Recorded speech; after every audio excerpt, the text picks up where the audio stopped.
אוקיי, אז בעצם לפני שבועיים מרלן הייתה אצלנו והרצתה באמת הרצאה מאוד מכוננת, מדייקת, מארגנת, על המציאות, על הטראומה והטראומה הלאומית במצב האקוטי. ומרלן ככה תדבר היום, מרלן בטח תרחיבי על זה, אבל קצת על היום שאחרי. ואני כן רוצה ככה להגיד, באמת, מרלן, תודה ענקית. מרלן מתנדבת שבועות כבר עם המפונים, באמת טראומטיזציה משנית חזקה בטוח. אז כל הכבוד שאת גם מוצאת את הכוחות לזה, ולבוא לפה, ומעריכים את זה מאוד. הבמה שלך, מרלן. אוקיי. אריאל, רק אני מזכירה לך לשים את זה בפורמט שביקשו, בסדר? כן, כן. של ה... כן. כן. טוב, אז קודם כל אני שמחה להיות איתכם. אני חושבת שזה שאני מגיעה אליכם זה עוזר לי גם קצת לארגן את המחשבות, קצת לעשות עוד פעם אינטגרציה מהשטח, מהדברים שצברנו בניסיון של פעם, קצת להילחם בהתקפות על חיבורים. מאוד מאוד קשה לחשוב בימים אלה. שזו הרגשה שאנחנו כל הזמן במין עזרה ראשונה כזאת, לא הצלחנו וכנראה גם לא נצליח לחזור לעצמנו באופן מלא עוד הרבה זמן, אז ככה שתודה על זה, זה גם עוזר לי להתארגן. יש איזו הרגשה שבאמת השטח תמיד, הדרישות של השטח הן מהירות יותר ממה שאנחנו מספיקים להתארגן אליהם, והנה אוטוטו עובר חודש, ומצד אחד אנחנו בתוך אירוע מתגלגל שעוד לא נגמר, ומצד שני כבר עולים צרכים חדשים. בהרצאה הקודמת אני דיברתי איתכם על עזרה ראשונה במצב האקוטי, זאת אומרת שזה היה יותר מין התערבויות כאלה שעוזרות להתארגן, עוזרות להחזיר את תחושת השליטה, את הרציפויות, אבל זה לא טיפול, כן? זה משהו אחר לחלוטין. ואנחנו כבר עומדים בפתח של איך אנחנו מטפלים, מה יהיה הטיפול הנכון, וגם איך עושים את זה בנסיבות האלה. אז קודם כל אני רוצה להגיד שבגלל שאנחנו עדיין בתוך איזשהו אירוע מתגלגל, אז חלק מהאנשים הם עדיין בתוך ה-acute stress disorder, זאת אומרת הם עדיין במקום של הלם וצורך להתארגן. חלק מהאנשים כבר נכנסו לשלב האבל, או לשלב שבו הם כבר מוכנים לטיפול ולעיבוד, אז ככה שהזמנים של ה-DSM או ה-ICD הם לא בדיוק מדויקים לנו, כי המציאות היא כמובן תמיד מעבר לקלסיפיקציות. אז אנחנו כבר פה מנסים להתכונן לשלב הבא, והשלב הבא זה באמת איך לתת טיפול ארוך טווח. ארוך טווח אני לא מתכוונת לכמות השנים או החודשים, אבל משהו שכבר בהחלט תהליכי, שהוא לא רק התערבות של כמה מפגשים, כדי באמת להצליח לעזור, כי אני חושבת שזה מה שאנחנו בעצם רוצים, לעזור, להקל אפילו במעט. אני לא מדברת על ציפיות שהן אפילו יותר מזה. אז לפני שאני אתחיל, אני רוצה רק להגיד שמה שאני הולכת לעשות פה זה לדבר באמת על איזשהם מחשבות ראשוניות לגבי דברים שאנחנו יודעים לגבי טיפולים כאלה בטראומה, דברים שאנחנו אולי קצת לומדים מהשטח, ובעצם כולנו נידרש לעשות התאמות, כולנו נידרש לחשוב, לראות מה מתאים, מה לא מתאים, כי בעצם אירוע כזה שהיה גם ברמת האכזריות שלו, וגם בכמות השעות שהוא התרחש, כן? זה לא שאנשים היו, נגיד כמו תאונת דרכים שהיא בדרך כלל נגמרת אחרי שנייה, כן? פה אנשים היו שעות על גבי שעות במצב של אימה מתמשכת, הם נחשפו לזוועות. מי שלא נחשף לזוועות במעגלים הראשונים אז נחשף להם גם דרך הסיפורים, אבל כמובן שעוצמת ההיחשפות הראשונית, המעגלים הראשונים אנחנו מצפים שהם יהיו באמת הכי פגועים. ואנחנו צריכים לזכור שבגלל שמדובר במעגלים שונים, בגלל שמדובר באוכלוסיות שונות, חלקם כבר סבלו מטראומות קודמות, כן, אזורי שדרות ועוטף עזה, כבר היו להם קצת סימפטומים, אמנם לא PTSD, אבל רובם סבלו כן ממשהו שנקרא ongoing trauma, אז יכול להיות שיהיה פה גם משהו שהוא מצטבר. אנחנו יודעים שכל אחד מגיע גם עם ההיסטוריה שלו, עם העבר שלו, עם יחסי האובייקט שלו. יש גם עניין תרבותי שהוא שונה וקהילתי בין הקיבוצים לבין הערים של שדרות ואופקים ונתיבות בעיקר. ולכן כל מה שאני הולכת להגיד פה זה באמת נקודות לחשיבה, נקודות לתשומת לב, שאני מקווה שביחד נוכל לחשוב אותם ולבדוק אותם ולראות איך אנחנו מתאימים באמת את הטיפול המיטבי למטופל הספציפי. אני גם אקדים ואומר לפני כן שאני מתבססת על מידע שהצטבר בנפגעי טראומה שהם או נפגעים סובלים מ-PTSD, בעיקר זה היה חיילים בצבא בעבר, או ממלחמת וייטנאם, לפעמים זה גם בעקבות תאונות או פגעי טבע, אבל פחות, כמו שאמרתי לכם, תמיד פגיעה על ידי בני אדם היא חמורה יותר, וממידע שהצטבר בטיפול בניצולי שואה. ניצולי השואה סבלו רובם מקומפלקס טראומה, אני תכף אדבר טיפה גם על ההבחנות, אבל למרות שיש אלמנטים דומים מבחינת רמת האכזריות והאימה ותחושת הביטחון והנטישה ועוד הרבה אלמנטים שהם דומים לצערי למה שהניצולים חוו, בכל זאת אסור לשכוח שיש שונות, הניצולים חוו את זה במשך שנים ולא שעות, וגם הטיפול בניצולים התחיל 20 שנה אחרי השואה, זאת אומרת היה את זה דיליי מאוד מאוד גדול בטיפול, לא עשינו התערבויות ראשוניות, אז ככה שברור שהתמונה לא תהיה זהה, וצריכים גם לקחת בחשבון את זה שיש שוני, ושבעצם כל מה שעברנו עכשיו הוא ייחודי. אז אני חוזרת על זה שוב ושוב כדי שנזכור את זה, כי יש נטייה לכולנו לאחז בעוגנים, במיוחד בתקופה הזאת. ועוגנים זה בדיוק הדברים שאנחנו יודעים, כן? אם זה מטפלים שמטפלים נגיד שמתבססים על שיטה שמסוימת שמאמינים בה כמו CBT או EMDR או SE, אז יש איזו נטייה ככה לקחת את השיטה הזו, את הטכניקה, להישען עליה ולהאמין שהיא הדבר הטוב ביותר. אם זה מטפלים דינמיים, תכף אני אדבר גם מה קורה עם הדינמי בתחום הזה, אז נוטים גם להישען או לרצות להישען על הכלים שהם מכירים, ואני חושבת שהמטרה שלנו ואולי גם החובה שלנו בתור מטפלים זה להיות פתוחים, זה להיות פתוחים ולהגיד אוקיי, יש פה מצב חדש, יש פה סיטואציה חדשה שטרם קרתה, אנחנו צריכים לחשוב אותה, אנחנו צריכים להיות פתוחים לכל מה שנראה לנו שיכול לעזור, וגם להגיד אנחנו לא יודעים, גם להגיד אנחנו לא יודעים זה חשוב, אוקיי? אוקיי, אז אני רוצה רגע להתחיל עם קצת סוגיות הבחנתיות, מה צפוי לראות בקליניקות או בטיפולים הארוכים יותר, שגם עכשיו דרך אגב בבתי המלון מנסים להיערך לאיך אפשר לתת לאוכלוסיות האלה שיהיו בבתי המלון, טיפולים כבר יותר משמעותיים. אז מבחינה הבחנתית אנחנו נראה שבקלאסטר הזה של טראומה אנחנו נראה בעיקר את ה-PTSD, ב-DSM-5 את ה-PTSD ואת הקומפלקס טראומה, אוקיי? אבל יש גם דרך אגב קטגוריות של אבל פתולוגי ופסיכוזה טראומטית וכל מיני דברים כאלה שאני לא אכנס אליהם, אבל אני אכנס באמת לשני הדברים שנראה לי שאנחנו נראה ברמה הכי, זאת אומרת במחאה סטטיסטית הכי הרבה, שזה ה-PTSD והקומפלקס טראומה.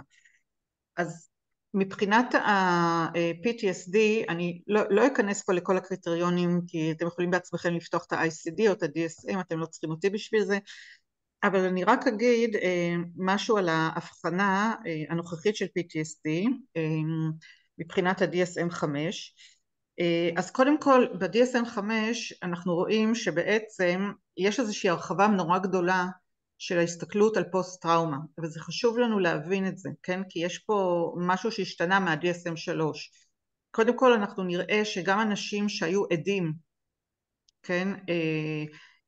או אפילו עדות עקיפה, נגיד מצבים שבהם כן, לא עלינו, אבל הורים שמעו איך בפועל כרגע רוצחים את הילדים שלהם, כן? או החמאסניקים שהקרינו בכוונה ושלחו כל מיני סרטונים לבני המשפחה, הם גם בעצם נכללים בתוך הקבוצה שנחשפה באופן משמעותי לאירוע הטראומטי, ולכן זה גם כולל טראומטיזציה משנית, אוקיי? תשימו לב, כבר ה-DSM-5 כולל טראומטיזציה משנית, ובמובן הזה לכן גם כולנו, לא רק כמטפלים, אבל כולנו שהיינו גם עדים לסרטונים או בכלל לסיפורים, אנחנו גם כן מועדים לזה. ב-DSM-3R היה מדובר יותר על אירוע שהוא מחוץ לטווח ההתנסות האנושי והרגיל, שזה דווקא משהו שהרבה יותר דומה, כן, למה שקרה אצלנו לצערי הרב, אבל ב-DSM-5 זה כבר הורחב, זה כבר הפך להיות כל מיני אירועים שיכולים להיות גם חלק מהחיים עצמם,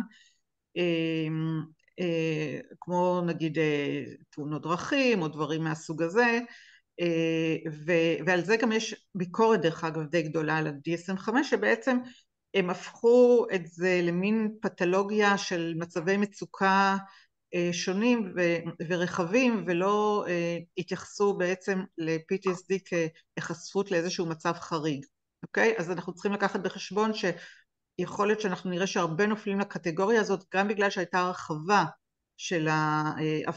של ההבחנה של PTSD.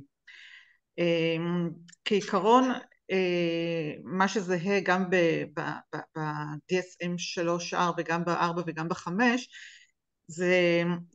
זה קלאסטרים, זה בעצם קבוצות של סימפטומים אופייניים, ששלושה מהם מופיעים בכולם, כן, שזה החוויה מחדש של הטראומה, שהחוויה מחדש של הטראומה יכולה להופיע בצורה של פלשבקים, שזה אחד הדברים שאנשים הכי סובלים מהם, כי ברגע שמופיע פלשבק, הוא מופיע פתאום בלי הכנה, גם ברגע שהוא הכי לא צפוי לנו, והוא משתלט לגמרי, ואז אני מרגיש שאני לגמרי שוב בתוך האירוע.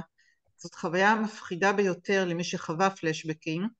זה יכול להופיע גם בתור חלומות, בתור סיוטים, שאז לגמרי אין לנו שליטה, אנחנו יודעים על מה שקורה בתוך החלום, ואנחנו יודעים שהרבה פעמים חלומות פוסט-טראומטיים, אין בהם כל כך את המימד של הדמיון שנכנס, אלא ממש חזרה של האירוע, חזרה קונקרטית של האירוע שמופיעה בתוך חלום וגם מאירה אותנו. אנחנו כבר רואים במלונות אנשים שסובלים מפלשבקים, ושזה בהחלט מופיע להם.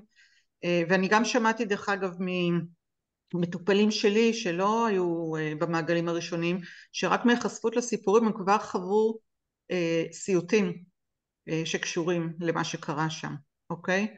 והתעוררו מהסיוטים גם כן מזיעים ועם דופק מהיר ועם חוויה שהם עברו משהו דומה. אז באמת החוויה מחדש היא קשה מאוד, והיא אחד הדברים שאנחנו נצטרך להתייחס אליה בתוך טיפול כזה.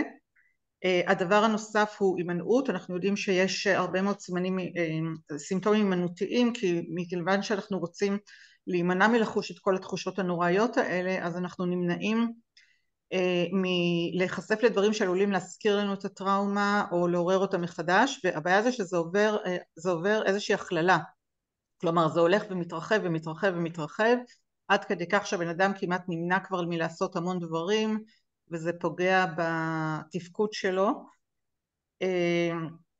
והדבר השלישי שהולך עם זה בד בבד זה עוררות יתר, זאת אומרת שבעצם כל טריגר קטן גורם לנו להגיב בעוצמות רגשיות וגם גופניות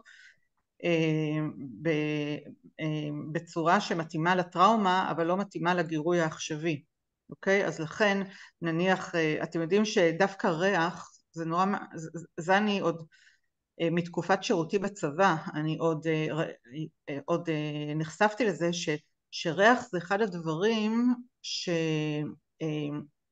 שמאוד מאוד קשה להיפטר מהם, אוקיי? וריח של עשן וגופות חרוכות ודם זה אחד הדברים שהכי הכי נטמעים בתוך הנפש ובתוך הגוף. ואז תחשבו שבעצם נגיד כל מיני גירויים כמו עשן, כמו טוסט צרוף, כמו דברים שקורים, יכולים להעלות את כל הטראומה מחדש ולגרום לנו לחוות אותה שוב, אוקיי? אז לכן יש גם נטייה יותר ויותר להימנע. מה שקרה ב-DSM-5 זה שבעצם ב-DSM-5 הם הוסיפו עוד קטגוריה של שינויים בקוגניציה ובמצב הרוח, שלא היה, לא היה קודם, וזה בעצם נותן לנו גם כל מיני סימפטומים שהם סימפטומים דיכאוניים, מחשבות שליליות, וכל מיני דברים שבעצם גם אנחנו רואים הרבה פעמים אצל פוסט-טראומטיים. אז לכן חרדה ודיכאון זה דברים שאנחנו נראה בשכיחות גם כן די גבוהה. עוד דבר שאני אגיד לכם, כן, שלאו דווקא נמצא בתוך הקריטריונים, אבל יש איזו נטייה גם לשימוש בחומרים, יש self medication, אנחנו רואים את זה גם בבתי מלון, בגלל שאנשים סובלים מכאב נפשי וסימפטומים קשים ביותר, הם מנסים להרגיע את זה. ואיך מנסים להרגיע את זה? אז הם מנסים למצוא פתרונות, אז כדורי שינה, והם מנסים והם מעשנים חשיש, ושותים הרבה אלכוהול, ולצערי כל הדברים האלה הם אולי הם נותנים במקרה הטוב איזושהי רגיעה זמנית, אבל לטווח הארוך הם דווקא מחמירים את הסימפטומים. אז גם כאן תמיד שווה לשאול מישהו שאתם יודעים שהוא סובל מפוסט טראומה חלקית או מלאה, במה הוא משתמש או מה הוא עושה כדי להרגיע את עצמו, ואם הוא גם משתמש בחומרים. וזה לא מתוך להגיד לו נו נו נו, זה אסור, אנחנו לא נגיד דבר כזה, אבל אנחנו כן נציע לו להשתמש בדברים שיכולים לעזור לו, ואנחנו יודעים שמבחינה תרופתית יש תרופות מסוימות, כבר אמרתי לכם יותר זה ה-SSRIs באמת שעוזרים ויכולים להקל, ומצד שני אין להם תופעות כאלה שיכולות להחמיר באמת סימפטומים, כמו שיש למשל לאלכוהול ולגראס או לכדורי שינה או לכל הדברים שאנחנו פחות רוצים שהם ישתמשו בהם. שוב, אנחנו במקום מאוד אמפתי, כי באמת זה סבל בל יתואר, ואפשר להבין שאנשים יעשו כל דבר כדי קצת להוריד את רמת הסבל, רק אנחנו רוצים לכוון אותם למקומות הנכונים. אשמה דיברנו, גם אשמה ובושה קיימים הרבה מאוד.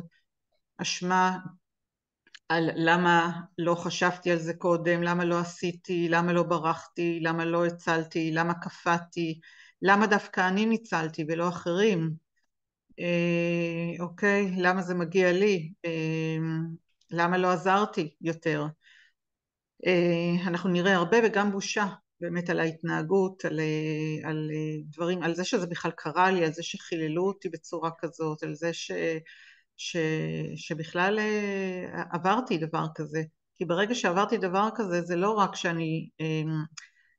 לא רק שאני חוללתי, אלא תחשבו, זה בעצם בוא נגיד לזכות במרכאות כפולות ביחס שהוא לא אנושי, זה הפכו אותי באותו הרגע ללא אנושי, ללא בן אדם, התייחסו אליי בצורה שהיא הכי לא הומניסטית שיש, אוקיי? אז גם זה יש בזה שבר מאוד מאוד גדול על הנפש, זאת גם הדרך שהרבה פעמים ניצולי שואה אמרו, שמה שהרבה פעמים שבר אותם זה היחס, ואני לא רוצה להגיד שזה יחס לבעלי חיים, כי אני מקווה שכולנו מתייחסים לבעלי חיים בצורה יפה וטובה.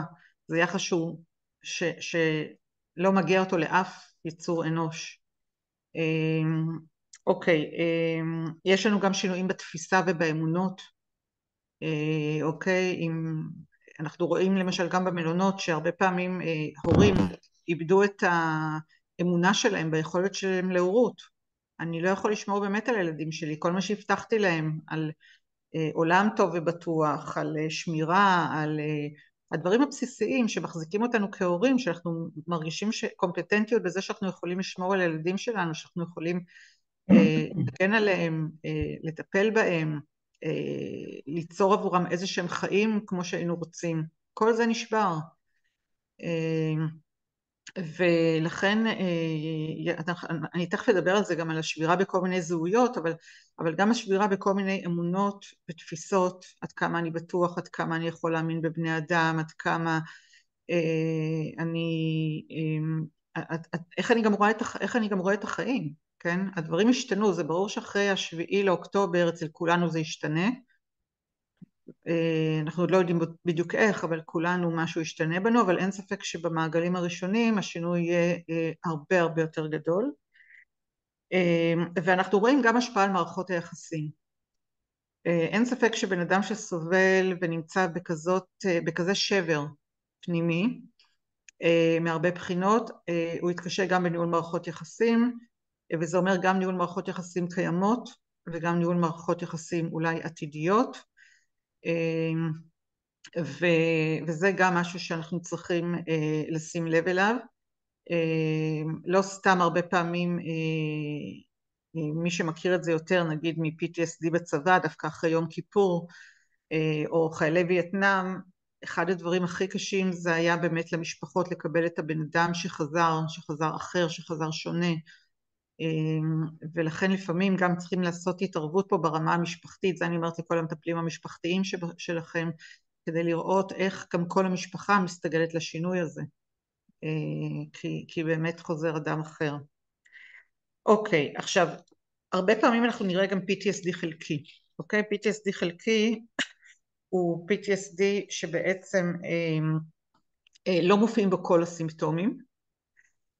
אנחנו יודעים ממחקרים שנעשו כבר על תושבי שדרות וגם העוטף, שחלקם היה להם סימפטום אחד או שניים מה-PTSD, אבל בגלל שהם לא ענו על כל הקריטריונים, אז הם לא הובחנו כ-PTSD מלא. גם כאן יכול להיות שאתם תראו די הרבה אנשים עם תמונה של PTSD חלקית, ומה שחשוב לדעת זה שבדרך כלל אלה שסובלים מתמונה של PTSD חלקי, הם יצליחו לתפקד, כן? כי יש להם בכל זאת פחות סימפטומים שמפריעים להם לתפקד, ולנהל לכאורה חיים טובים, או לפחות להמשיך בחיים, אני לא יודעת אם חיים טובים, אבל צריך לשים לב שאין הרחבה של הסימפטומים, ושהם גם לא, כי יש בטראומה איזושהי נטייה באמת ליצור הכללות והרחבות של הסימפטומים, ואז גם טריגרים חדשים של סטרס מעוררים עוד יותר, וגורמים לאותה תסמונת חלקית להפוך להיות תסמונת מלאה. אז אני חושבת שאחד הדברים שאנחנו גם צריכים לעשות, גם אם אנחנו רואים מישהו עם סימפטומים חלקיים, זה גם לבוא ולהגיד שכדאי לטפל בזה. גם אם זה כמובן לא כמו תסמונת מלאה, אבל כדאי לטפל בזה, כדי שבאמת זה יהיה יותר בשליטה. אוקיי, הדבר השני, בוא נגיד, הצורה האחרת של התפתחות הטראומה שאנחנו יכולים לראות, נקראת טראומה מורכבת או קומפלקס טראומה. ב-DSM אתם לא תמצאו את זה, אתם תמצאו את זה בשם DES NOS, אוקיי, שזה בעצם Disorders of Extreme Stress Not Specified. ב-ICD אתם תמצאו את זה בתור קומפלקס טראומה, או בתור מה שנקרא F62, שזאת הבחנה שהיינו נותנים הרבה מאוד לניצולי השואה. F62 זה בעצם שינויים מתמשכים בהתנהגות ובאישיות עקב אירועים טראומטיים, אוקיי? אז זה בעצם הקומפלקס טראומה, והקומפלקס טראומה היא שונה מה-PTSD בכמה דברים מרכזיים. קודם כל אני רוצה להגיד שהקומפלקס טראומה זה מונח שתואר על ידי ג'ודית הרמן, שכתבה את טראומה והחלמה, שזה ספר שהוא בכלל מאוד מאוד מומלץ לקרוא אותו. אני חושבת שהוא יעזור מאוד להבין את נפש המטופלים שיגיעו. ולמרות שאתם יודעים, אין לזה מקום כל כך מדויק, בטח לא ב-DSM וגם ב-ICD ככה הוא בקושי נכנס, כן חשוב לדעת שלפחות אנחנו די ראינו את זה הרבה, כלומר במצבים של אנשים שעברו טראומות חוזרות או שבאמת נחשפו לטראומות קיצוניות כאלה של אכזריות כזו, ובתוך זה אנחנו יכולים למצוא גם נפגעי התעללות מינית, שבויים, קורבנות התעללות, ניצולי שואה וכדומה. בדרך כלל האנשים האלה לא יבואו לחפש טיפול מיד אחרי הטראומה, בדרך כלל לוקח לזה כמה שנים, ובכלל אתם זוכרים שדיברתי על זה שיש איזו נטייה לאנקפסולציה של הטראומה, זאת אומרת אנחנו לפעמים ככה הנפש שומרת את זה, כאילו כן, היא שומרת את הטראומה במקום שאי אפשר לגעת בו, ורק אחרי תקופה אפשר להתחיל לגעת בטראומה. והיא נבדלת מ-PTSD קלאסי בשלושה תחומים עיקריים. קודם כל, התמונה היא די דיפוזית, זאת אומרת, הסימנים הפוסט-טראומטיים הם לא ממש חדים וברורים, כמו ב-PTSD, וגם לא מלאים. דבר נוסף שאנחנו נראה זה שינוי משמעותי באישיות. ופה אני חושבת שזה יכול להיות נכון עוד יותר כלפי ילדים ונוער שנחשפו לטראומות כאלה, כי מה שקורה זה שזה פוגש אותם בדיוק בשלבים ההתפתחותיים שלהם, ולכן זה כאילו תחשבו שיש להם איזה דרך מסוימת שהם היו אמורים להתפתח בה, ואז הטראומה או ההתעללות הקשה תופסת אותם בדיוק בשלב ההתפתחותי, ובמקום שהם ילכו בשלב ההתפתחותי הזה הם מוצאים דרך אחרת, פתאום הנפש מוצאת לה דרך אחרת להתפתח בצורה אחרת. והרבה פעמים אתם יודעים, אנחנו נראה גם בחדר הטיפולים את האנשים האלה תוהים איך היו החיים שלהם נראים ואיזה מין בני אדם היו הופכים להיות אם הם לא היו עוברים את מה שהם עברו, אוקיי? כי זה ברור להם שמשהו שם השתנה. אז אוקיי, אז זה באמת יוצר שינויים בחשיבה, ברצייה, בהתנהגות, באישיות, אוקיי? אנחנו רואים כאילו שהנפש עשתה חישוב מסלול מחדש ומתפתחת בצורה אחרת ושונה. הדבר השלישי שאנחנו רואים זה פגיעות, לוויקטימיזציה חוזרת, זאת אומרת איזושהי נטייה לפגיעה חוזרת, ואני לא יודעת איך זה יבוא לידי ביטוי כיום העניין הזה, אבל יכול להיות שזה יכול לבוא לידי ביטוי בהיחשפות מוגברת למצבי סכנה וכולי, אבל אנחנו נראה את זה גם הלאה. אצל קורבנות תקיפה מינית אנחנו רואים שיש היחשפות שוב ושוב למצבים מיניים מסוכנים, אצל ניצולי שואה אנחנו רואים גם שיש איזו נטייה לפעמים למצוא את עצמם שוב ושוב במקום של הקורבן, במקום הקורבני, אוקיי? גם זה סוג של ויקטימיזציה. מבחינה פנומנולוגית אני רוצה רק להגיד שהקומפלקס טראומה הוא קצת יותר מבלבל מאשר ה-PTSD. ב-PTSD יש סימנים מאוד קשים, יש סבל מאוד קשה, אנחנו לא יכולים להתעלם ממנו. הקומפלקס טראומה הוא יותר מורכב, כאילו מבחינה התנהגותית אנחנו נראה אותם כאילו ממשיכים בחיים, נראים יחסית נורמליים. למשל נגיד רוב ניצולי השואה הצליחו לשקם את החיים שלהם ולעבוד ולהקים משפחות, וזה נראה כאילו שהנה הם התגברו, הם בסדר, אוקיי? אז הם מנהלים חיים, אבל אני אקרא לזה פסוידו נורמליים, אוקיי? זה לא באמת נורמלי, זה רק יכול להיראות ככה כלפי חוץ, ובעצם הדיסוציאציה היא זאת שמהווה את המרכיב המשמעותי בתפקוד הרגשי שלהם, זאת אומרת הנפש מפוצלת על ידי דיסוציאציות, והחשיפה לטראומה, בדרך כלל זה טראומות ממושכות, כן? אבל החשיפה לטראומה היא יוצרת פגיעות בכל המישורים, במישור האישיותי, הקוגניטיבי, הרגשי, הסומטי, הבין אישי, זאת אומרת אנחנו נראה פגיעות בכל תחומי החיים, ככה שבסך הכל יש כאלה שיכולים לכנות אותם מין מתים מהלכים, זאת אומרת אין שם ממש חיי נפש או חיים שהם באמת חיים מלאים, יש שם סבל, אבל הסבל הוא כאילו יש לו מופע פחות סוער, אוקיי, מאשר ה-PTSD, וגם אותם אסור לפספס.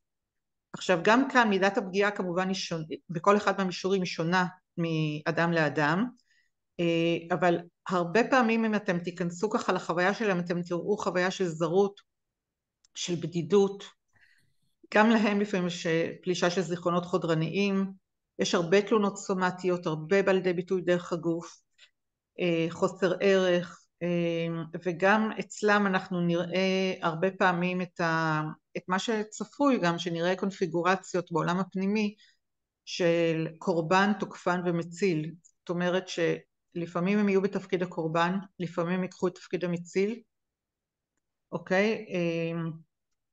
ולפעמים תפקיד התוקפן.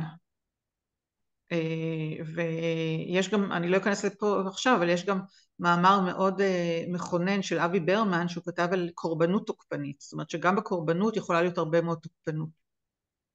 זה אנשים שחוו המון המון תוקפנות, ואז תחשבו שהתוקפנות הזוועתית הזאת שהם חוו היא תצא בכל מיני דרכים.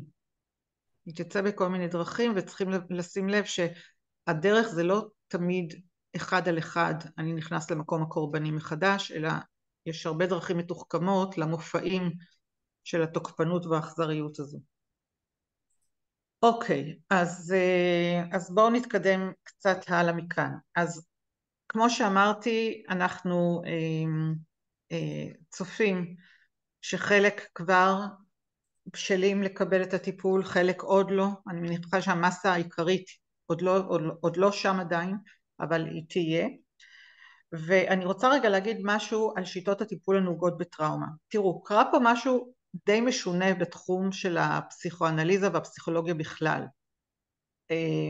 מצד אחד, כל הפסיכולוגיה התחילה מטראומה, נכון? פרויד התחיל את כל התיאוריה שלו ואת כל התגליות שלו מנושא הטראומה המינית, שבהתחלה הוא חשב שזה היה אירוע אמיתי במציאות החיצונית, ואחרי זה הוא חשב שזה דווקא אירוע דמיוני בעולם הפנימי, או חלק מתהליכים טבעיים שהאדם עובר, כמו תסביך אדיפוס וכולי.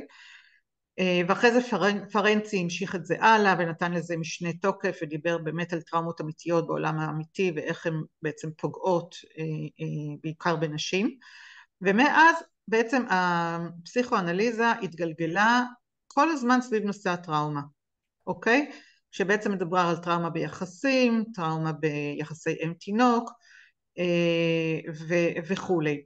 אז מצד אחד היינו מצפים שהפסיכולוגיה הדינמית או הפסיכואנליזה תדע לטפל בטראומות קשות, אקוטיות, לא אקוטיות, מסיביות וכולי, ובתסמונות כמו, או הבחנות כמו PTSD או קומפלקס טראומה.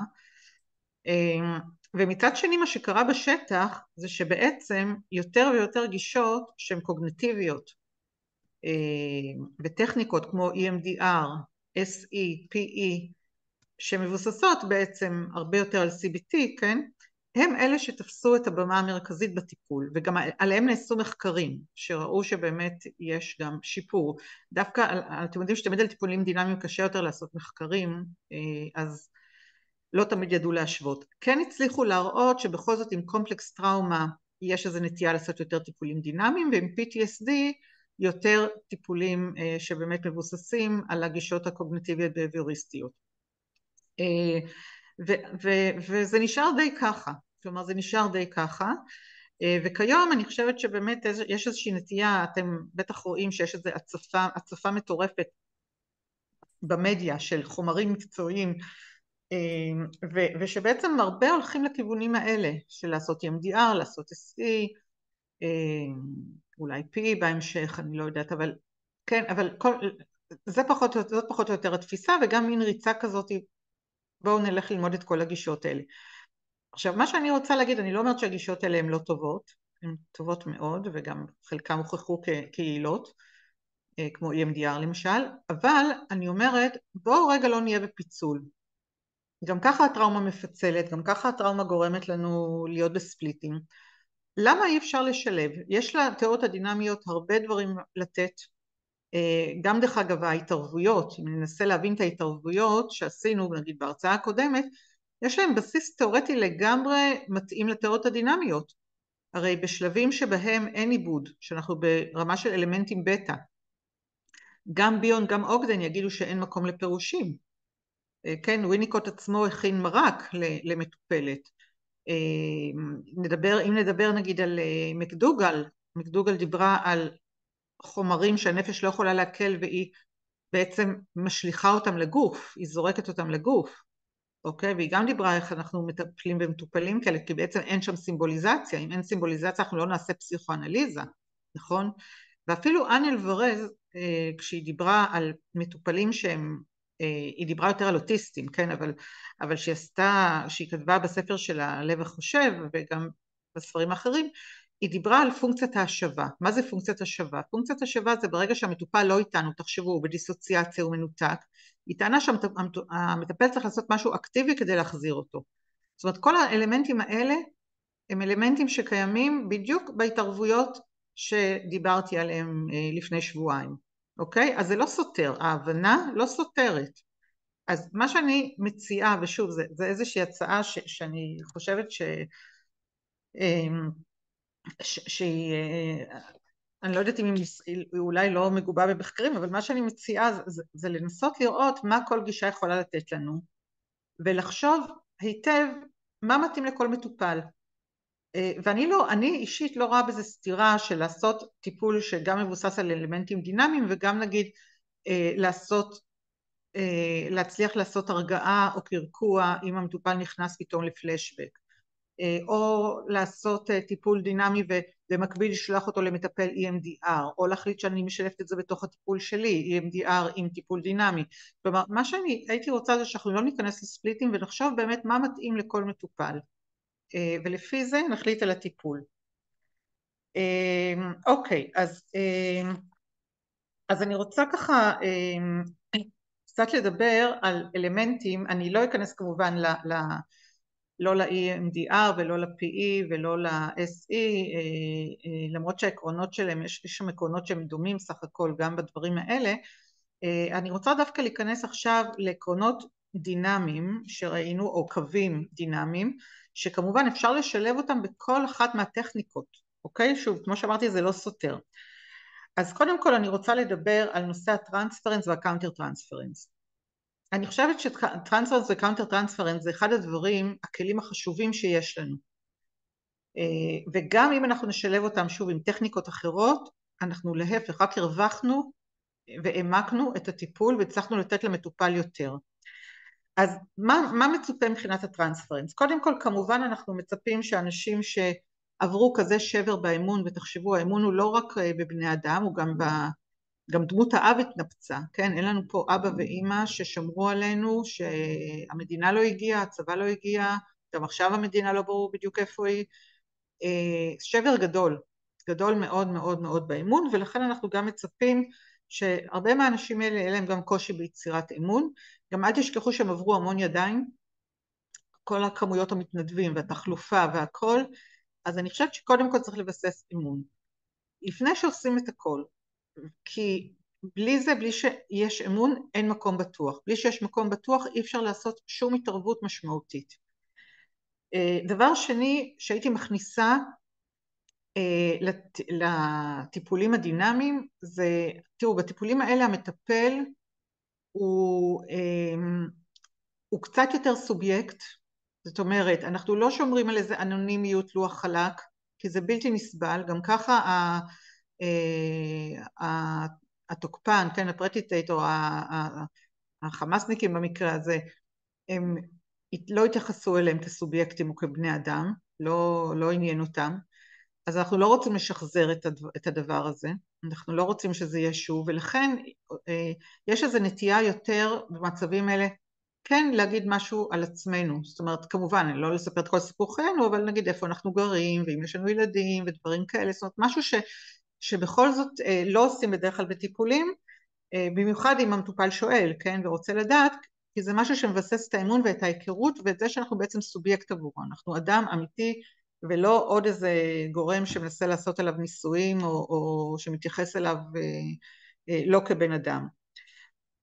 ועוד דבר, אנחנו גם בטיפולים כאלה נהיה קצת יותר אקטיביים מטיפולים רגילים דינמיים, זאת אומרת, אם אנחנו נראה שהמטופל נכנס לריאקטיבציה של הטראומה, או שהוא נכנס כן, לאיזשהו סשן שהוא בעצם נכנס לחרדות איומות, סביב פלשבקים אנחנו נעצור, אנחנו לא ניתן לזה להתקדם ולהגיע לאיזושהי רגרסיה מאוד מאוד גדולה כמו בטיפולים דינמיים רגילים, אוקיי?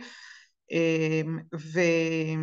ודבר נוסף, אנחנו גם נוטים לעשות יותר psycho-education בהתחלה.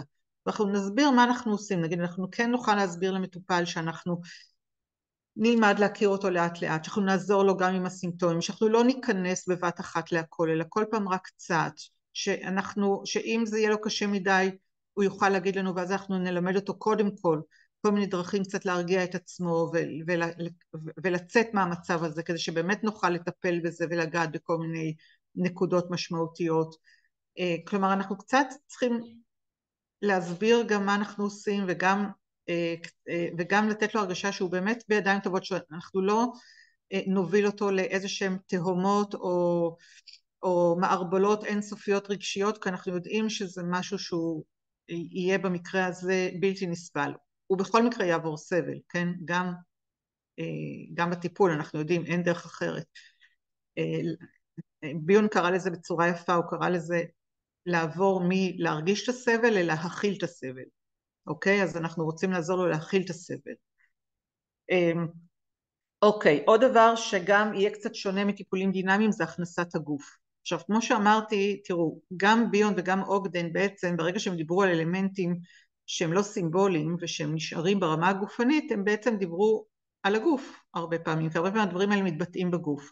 אלמנטים בטא או הם אלמנטים כאלה, הרבה פעמים גופניים, אז לפעמים אנחנו גם נכניס את הגוף ונתייחס לגוף. עכשיו, גם אם אנחנו לא נכניס את הגוף כעבודה ממש, כן, כמו עם שיטות הרפאיה וכאלה, אבל אנחנו חייבים להתייחס לגוף. כלומר, אנחנו חייבים, בגלל שאנחנו יודעים שהטראומה צרובה בגוף, אנחנו כן נשאל שאלות לא רק על, נגיד, איך הוא מרגיש או מה הוא חושב, אלא גם מה קורה בגוף שלו באותו הרגע. אוקיי? ואיפה הוא מרגיש את זה. ולפעמים גם הטיפול יתחיל משם. אוגדן נתן למשל דוגמה של טיפול במטופלת, שהטיפול התחיל דווקא היא לא יכלה להגיד יותר מדי, חוץ מלהגיד איפה היא מרגישה את הכאב. ודווקא מהכאב הגופני התפתח משהו מאוד מאוד דינמי ואנליטי. אוקיי? עכשיו, עוד דבר שחשוב לי להגיד ברמה הטרנספרנציאלית, זה שהמטופל נוטה לשמור על האחרים מהטראומה.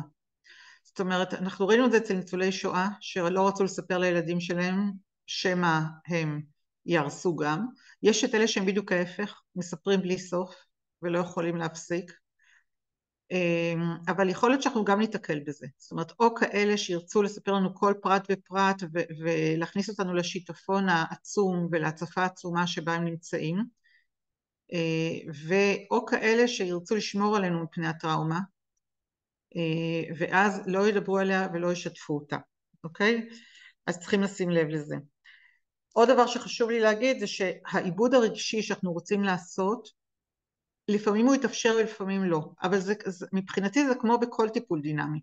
בכל טיפול דינמי לא תמיד אנחנו מצליחים להגיע לעיבוד רגשי עמוק, לא בכל תחום, לא בכל פגישה, לא בכל מצב, אנחנו כמובן כמו תמיד הולכים עם המטופל עד איפה שהוא מסוגל ואיפה שהוא יכול. אבל מה שכן, אנחנו לא נעודד רגרסיה עמוקה. כלומר, אנחנו לא נלך עם הפסיכואנליזה הקלאסית שמעודדת רגרסיה עמוקה, כי במקרים האלה זה מסוכן. במקרים האלה אנחנו יודעים שהנפש לא מסוגלת להכיל כאלה רגרסיות, ואנחנו גם לא ראינו שזה מביא באמת לאיזשהו שיפור אחרי שיש רגרסיות כאלה, אוקיי?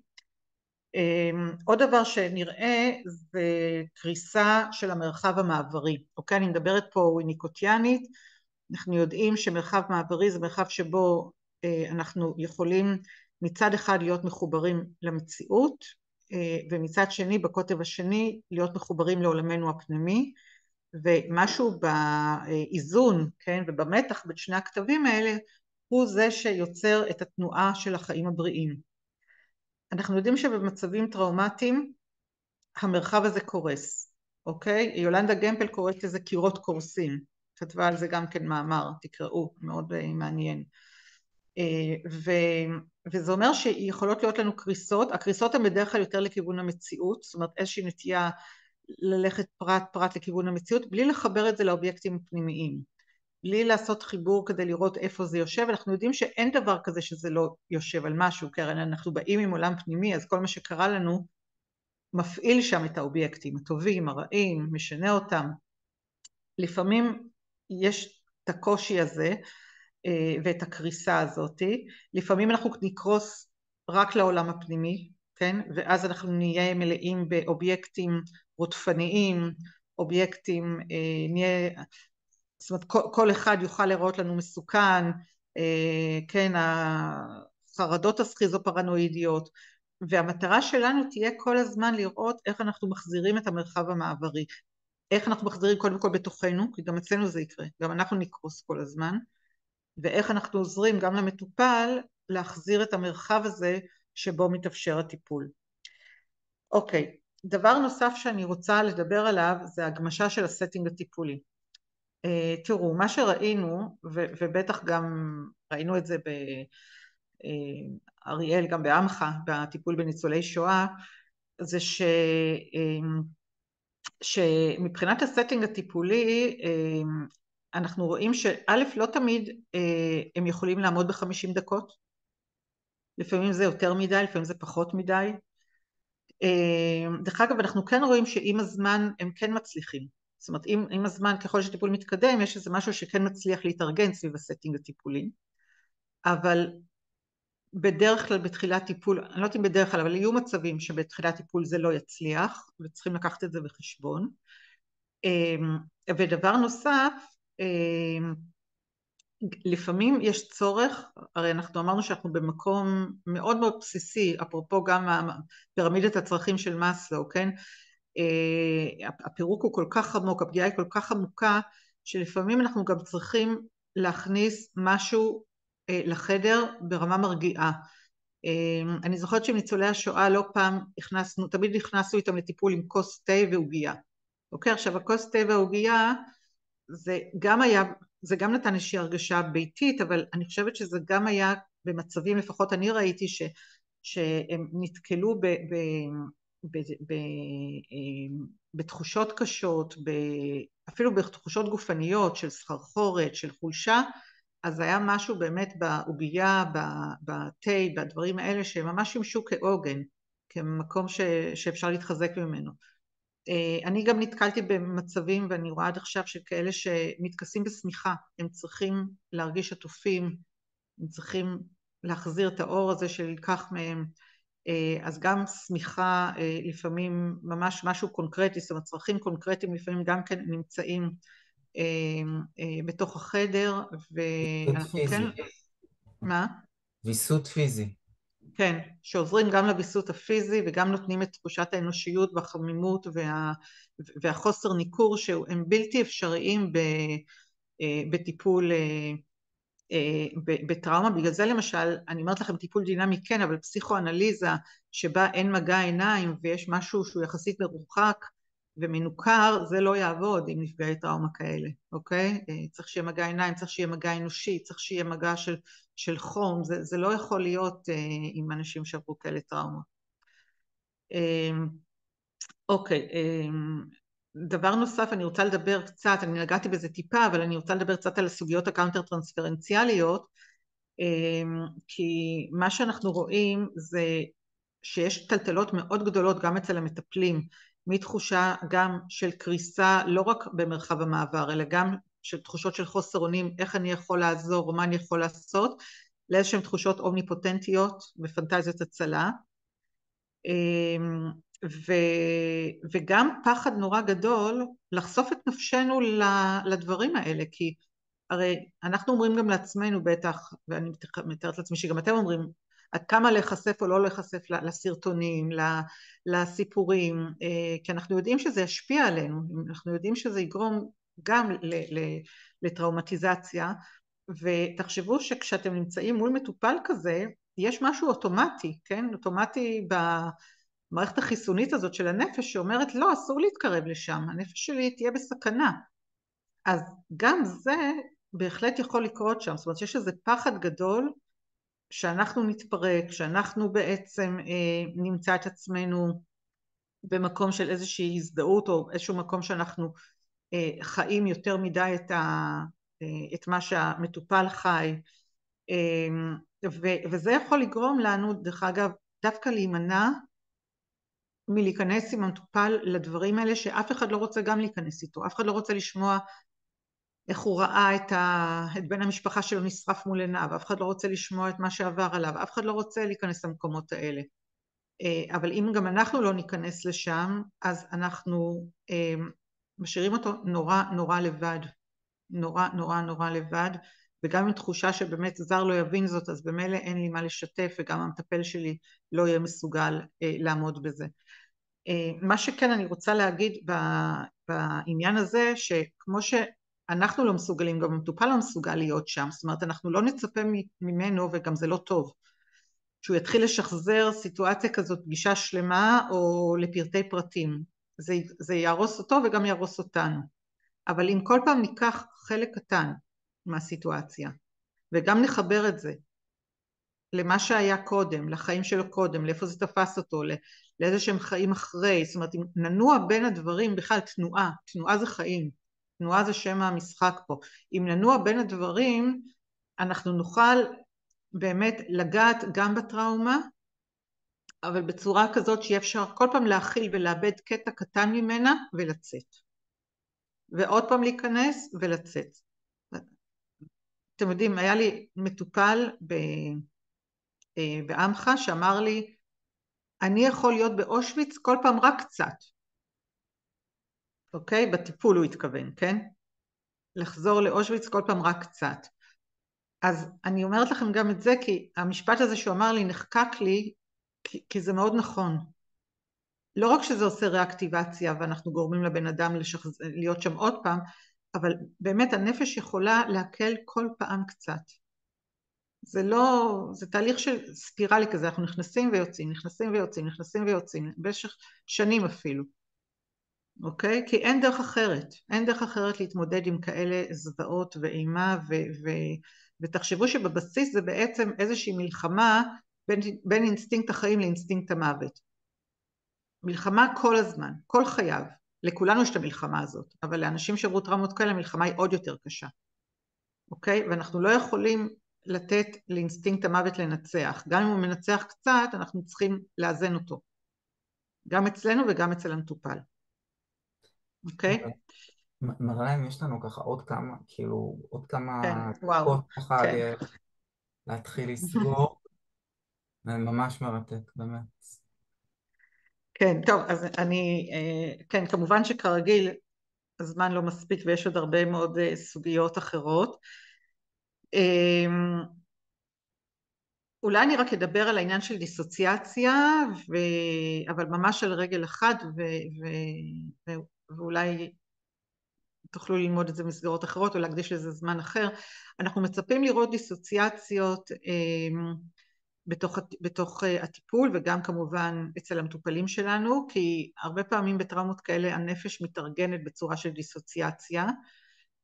הדיסוציאציה היא בעצם יוצרת, אתם יודעים, איזשהו נתק ככה שהוא מאוד גדול, ומהבחינה הזאת אנחנו גם רואים באמת כל מיני סוגים של דיסוציאציות. הדיסוציאציה יכולה להיות מהקוגניציה או מהאירוע כולו, מהגוף, מהרגש, אבל אני חושבת שמה שהכי בולט זה שבכל מצבי הדיסוציאציה אני כבר לא אני מנותק מעצמי, אוקיי? אני מנותק בחלקים של עצמי.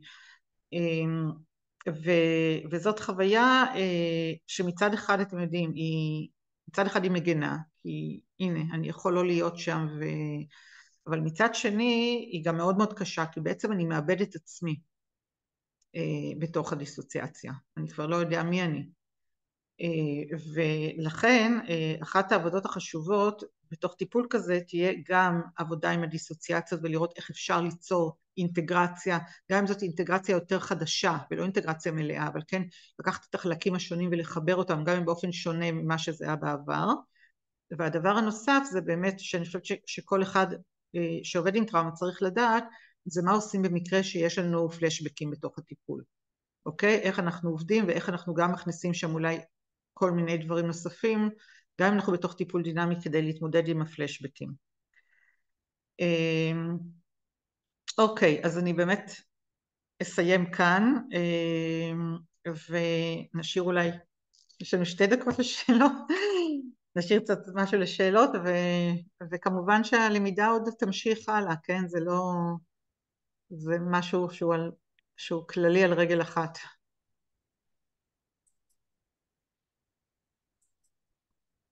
מישהו רוצה לשאול? ככה,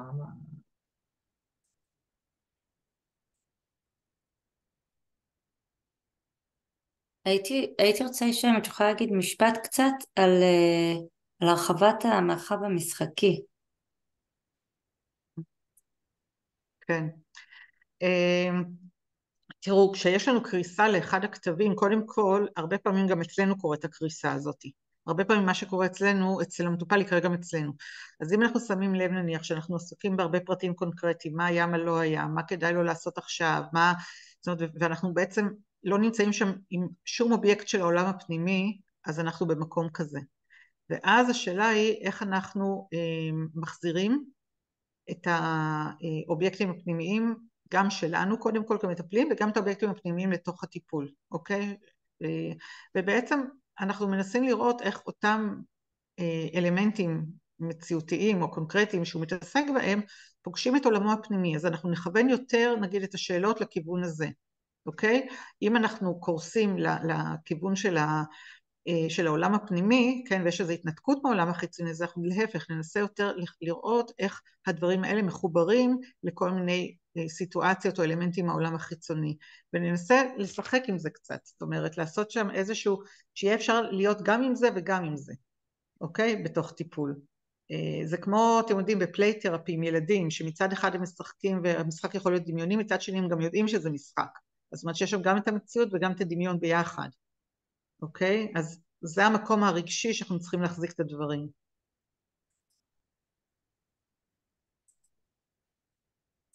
מראה הרצאה באמת מעולה, כן, וזה כשאת לא בשיח, ממש אז לא בשיא, כן? תודה רבה, באמת תודה ענקית. ככה תודה הסתכלתי רבה. על תודה. הפרצופים של האנשים, ובאמת אני רואה כן. כמה משמעותי הידע הזה, אז תודה ענקית. תודה לכם. תודה מריה. כן, וחזקו ואימצו בעבודתכם החשובה. תודה רבה. כן, תודה רבה. להתראות.